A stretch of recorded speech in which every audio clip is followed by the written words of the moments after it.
Hello, ladies and gents. I'm going to take you through today my big live baseboard. You can see it on your screen there. There's a lot going on. One thing you don't have is an amp. I went through this in I think it was my very first little YouTube video. I don't necessarily think they sound a hell of a lot better. I'll try this with an amp later on in the show though, and you can make your own mind. And I'll have it all on my Line 6 custom tone channel anyway. This one's already there, has been for a little while. It's fun. So your clean tone is where we're going to start. Now that is basically comprised of three pedals: a 3-band comp here, a sans amp here, and this 3-band EQ. Now this is how I like to EQ it. If you want to personalize your tone, great, this is where you can do it.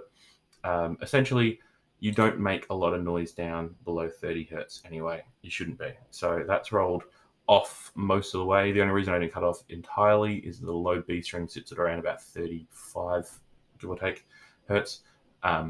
Someone can correct me exactly where it is. And so it's there, but it's not booming and just going to rattle the rafters too much. Then we boost this to sort of the bass frequencies a little bit, cut your low mids, and taper off to the top. That kind of gets us a little bit of an aggressive tone without being too bright. I mean, your treble frequencies for bass are at about 3K anyway. And we will occasionally have a spike coming up in here when we do distortion, and you'll see that momentarily. The 3-band comp, the ratio is at 4. So ratio, if you don't know, ratio is basically how much we're flattening the input, so how much we're taking out of it.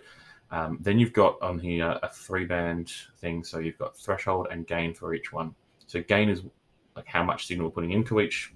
Basically it's 3 compressors, so how much gain we bring into each compressor, and threshold is how much, or where we're affecting the what's called the elbow or the knee, depending on how you like your semantics. But that's where we're affecting the sound.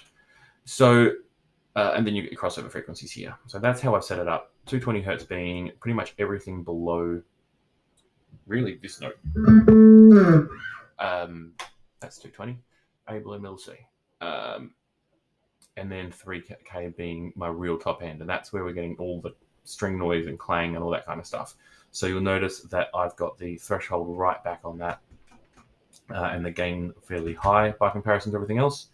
And then, yeah, the thresholds there sort of going to really compress your bottom end a bit, let the mid sort of have a bit more room to move, and then squish the top end and get all the noise out of it. Sans amp is set to run fairly clean. We're not going to get that much drive out of that.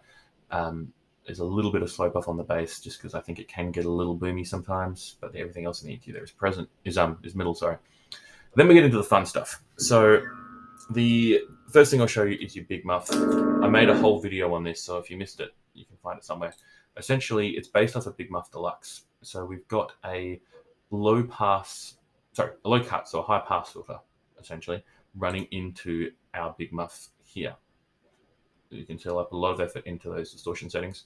And then you've got your high cut for your clean signal. So basically what that means is the bass frequencies are going to come straight through, everything below 1000 hertz, and everything above 444 hertz, it's a good round number, is getting distorted. So there's a crossover there where you get distorted and clean signals in that 444 to 1000 hertz.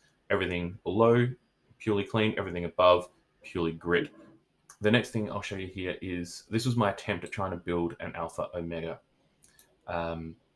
Now, it didn't quite get there. It sounded pretty close with my Sire Jazz, which I'm not using today.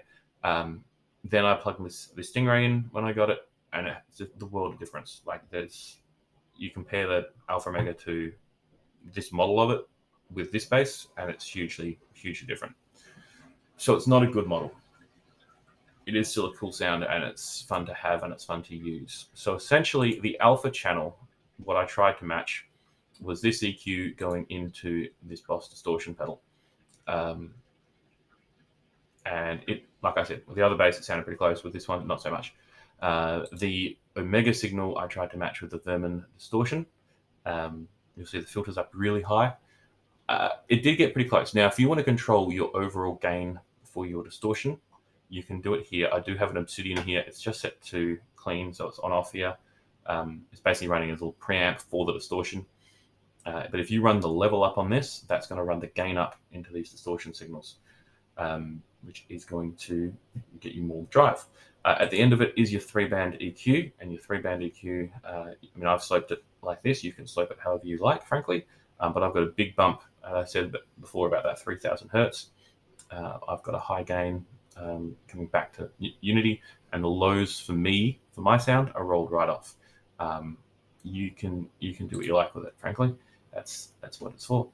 You do have here your grunt and attack, which you would have on your Alpha Omega as well.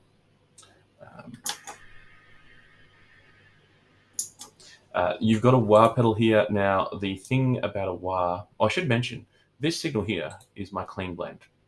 So when I'm running fuzz, distortion, I've actually got more distortion we'll get to in a second, there's always a clean signal coming through. That's important to know, because that keeps integrity in your sound and in your mix.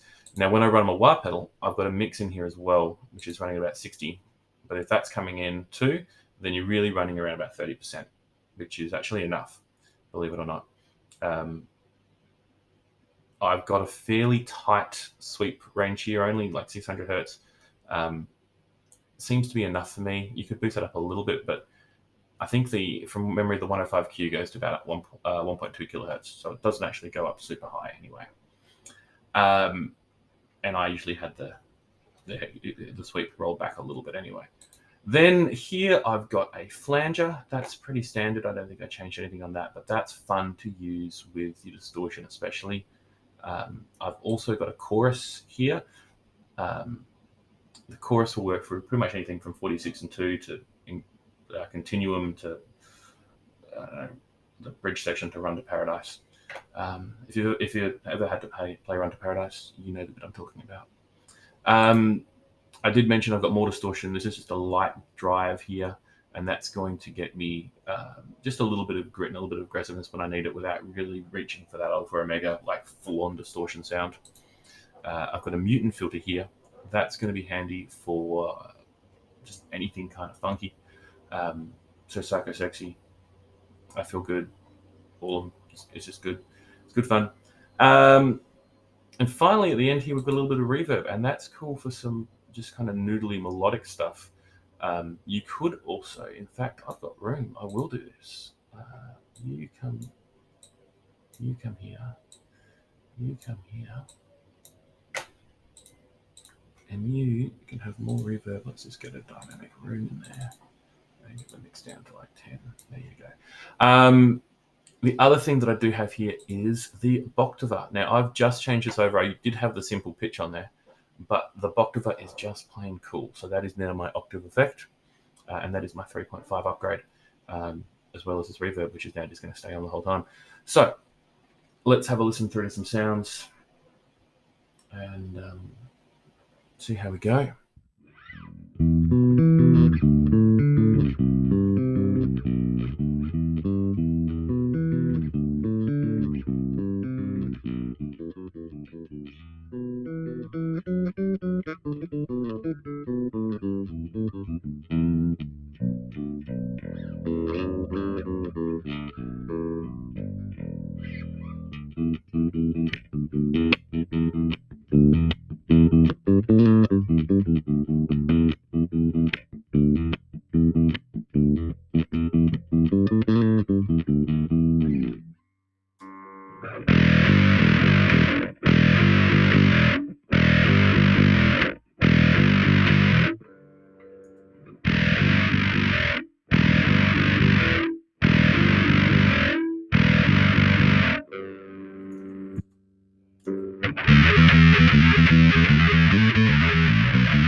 Now, this is the clicker that I chucked in at the end, and that is that because I can now run stereo IRs, I can actually have all of this nonsense going on and drop in a bass amp, which I couldn't do in the way that I wanted to do before, and that's because I really liked these two IRs in parallel or in stereo, but some other signal out. No sound guy's going to give me a stereo sound because they're all bad. But I can now run that in stereo, so in parallel. So I've got these two IRs now. I set my low cut to about 40 and my high cut to about 6. And then I really run my amp very similar to that EQ model I looked at before, which is low cut in the mids. Low cut in the mids. A mid and the low cuts. Those are the words in the right order. A boost in the high mids. A cut in the low mids. Treble's pretty flat. Bass is boosted ever so slightly. All the power amp section I just left as is. IR there. Kind of sounds like.